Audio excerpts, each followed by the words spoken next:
Good afternoon, everybody. My name is Murray Wilson from SmartVault, and looking forward to talking to you guys this morning. So my name is Murray from SmartVault. We've got Tom from Auto Entry as well. Hopefully you guys are familiar with both of our organizations. Certainly the plan is to work a little bit closer together going forward. So you'll see a lot of communication over the next few months about SmartVault and Auto Entry partnering and building some integrations and things together. So, as I said, my name is Murray Wilson. I'm the slightly more handsome one on the right-hand side, for those of you who are looking at it. And I'm the Director of Sales and Business Development for SmartVault across the UK and Europe. And I'm joined today by Tom Port, VP of Sales at Auto Entry. How are you, Tom? I'm very, very good. Yeah, been looking forward to this. I suppose I've just introduced myself because I'm not going to know the vast majority of people that are attending. Yeah, as Murray said, I'm the VP Sales here at Auto Entry. Bit of a crazy story about my background. I was the first or second employee for Auto Entry about 10 years ago. So I've seen the organization go from a developer and myself on a kitchen table in a Dublin city centre apartment to scaling Auto Entry really all over the world. So yeah, like to think I've learned a thing or two about workflows and automation during my last 10 years. Man, I would definitely hope so. Fingers crossed. Yeah.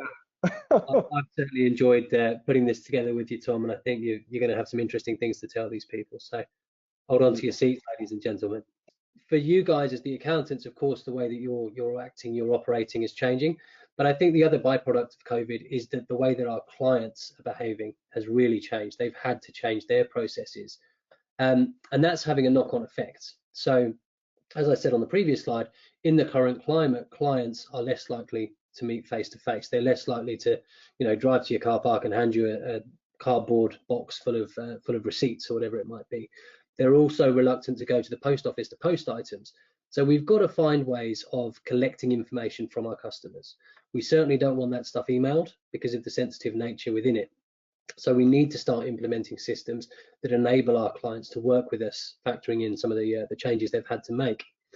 So I think the good news is, like us, our clients have had to change what they're doing. They've had to implement remote systems at their end.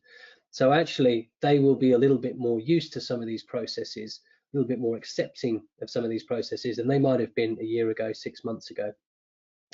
And for those customers who are now a little bit more tech savvy than they thought they were going to be, we need to be able to offer a service which is in line with their expectations. So if I've just set up a business, I have to have all cloud-based systems in the COVID world. If I'm now looking for an accountant, I'm going to be looking for an accountant who offers a similar service. We want live access to data. That's what our clients expect now. So you guys have to have systems in place that offer that to your clients. And I think the positive in all of this is that because we're digitizing our processes, because we're automating a ton of what we do around document fetching, document processing, it means that you guys as accountants and bookkeepers, you can start to focus on adding more value to your clients in other areas. Maybe it's doing a little bit more advisory work, but certainly changing the way that we work and evolving. But to position the problem, I think what we're finding in our discussions is that actually, although all of this stuff seems really positive, and although it seems like change in the right direction, there's actually a relatively small number of accounting firms who are taking the initiative and making the relevant changes. We still speak to a lot of them, and surprisingly, it's normally the bigger ones who are keen to cling on to their sort of legacy processes. They are trying to hold on to doing accounts in an Excel spreadsheet or dealing with their clients in a paper-based way. And what that's going to mean in the new world is it's going to mean lost revenue opportunities. It's going to mean that you're not going to get that new client who's looking for an accountant who provides live access to data. It's also going to mean that your client interactions are a little bit poorer.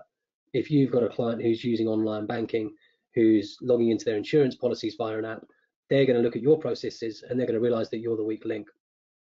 It also means that you're potentially wasting time searching for documents, collecting documents from your client.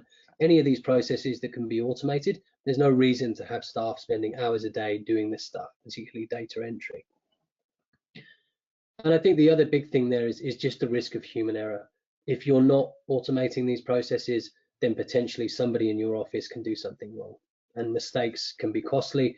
They can make you look silly in front of clients. So that, I think, is the most important point here, is that actually, although we should be at a certain point, many of us aren't yet. And certainly we've all got to start catching up. So with this particular presentation, I've got the sorry job of presenting the problem. Tom's is the knight in shining armor, and give you guys this. Absolutely. Yeah. So Murray, if we can move away from the problem now, let's go on to the solution. And I think, for us, when we were talking about this and having thoughts about it, the solution really, there's two main aspects of it. And and when you're combining these, it can become really powerful for you. So the first aspect that we need to address is we need to address workflow. And I'm going to talk about that in a bit more detail. But really, the workflow, especially for accounting firms, is at the core of every single thing that we do. And it's really important for us to have that scalable, repeatable process that we can just turn to make sure we're getting stuff done correctly. And the second aspect of the solution is the technology as well. So it's the type of technology that we identify and we use to deliver that automation that we're looking for. So the kind of combination of those two things really is what we're seeing to be the solution. Okay, guys, so for those of you that haven't seen it, this is auto entry. So at a high level, what is auto entry going to do for you? Auto entry is going to take out all of the pain associated with manual data entry. So what we do is we're not just a one-size-fits-all solution. We like to be considered the Swiss Army knife of data entry. So if your client is bringing you bills, invoices, receipts, bank statements, credit card statements, really any paper documents, auto entry is going to be able to automate that for you. Good stuff. So I think where SmartVault comes into this, guys, is if auto entry is what you're using to collect documents from the customer and to process that information, SmartVault operates at the other end of an accounting job. So when you have some final documentation that you want to put into long-term storage for your own purposes, or when you have some final documentation that you perhaps want to share with the client at the end of a job, that's what we provide you with SmartVault. So it is a file storage solution based in the cloud, but we're also a client portal. So Murray was kind enough to let me pop in and do a quick demo of SmartVault so everybody can see exactly what they're talking about when it comes to the digital file sharing. My name is Daniel Fritz. I'm the Director of Products here at SmartVault. So let's just go ahead and jump right in. So here you see the homepage of SmartVault. This is accessible via the web, pretty much anywhere that you're at. And in this area, I'm going to start off by jumping into the client management realm. So being accountants and people who interact with your clients, this is where you're going to start.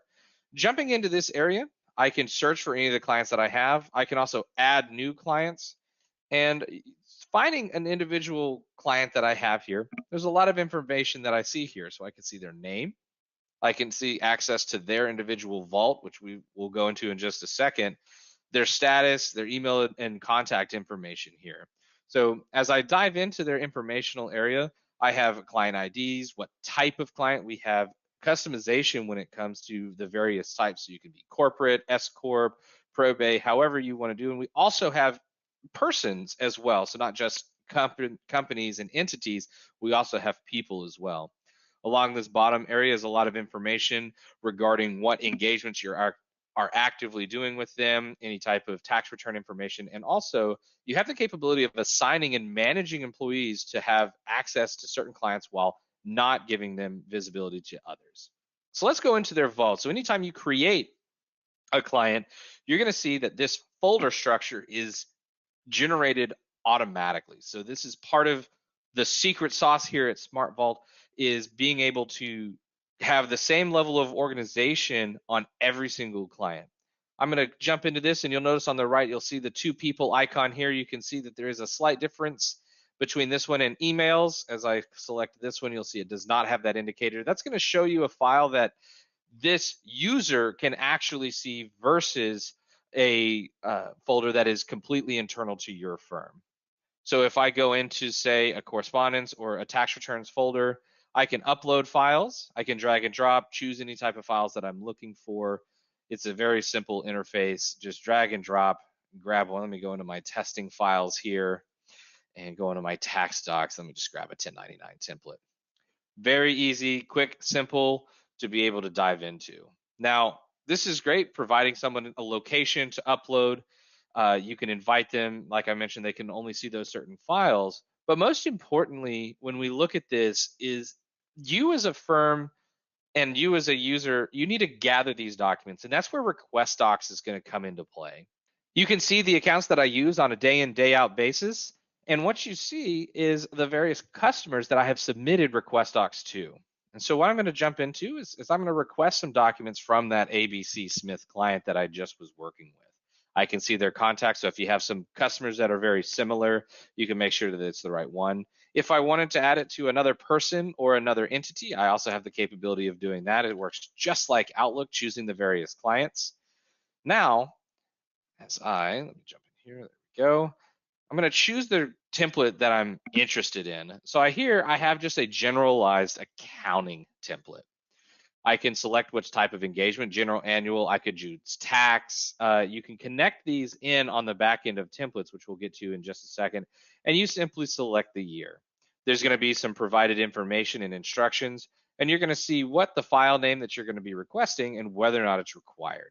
So I'm going to send this over, and while that goes over, I'm going to open it up on a second screen to be able to log into this ABC Smith's account.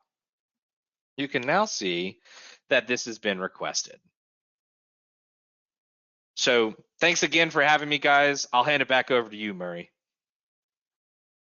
But I will say that there's going to be some follow-up sent through to everybody. So you will get a follow-up email probably from both of us with a recording of the webinar. So please do feel free to pass that on to anybody who couldn't make it. Tom, it's been an absolute pleasure, mate. Thank you so much for doing this. No worries at all. Yeah, thank you very much for the invitation, Murray. You know, I was just the assistant. You were very much in the you were the ringmaster, or whatever the right phrase is. so thanks very much for having us on, and the guys at SmartVault for putting this together. It's been brilliant. Good stuff. And I'll say, I don't think anyone's aware, but you're in the US, Tom, so you're actually going to now go off and have your breakfast. So enjoy those eggs, mate. I will do. Thank you very much, everyone. Cheers for listening.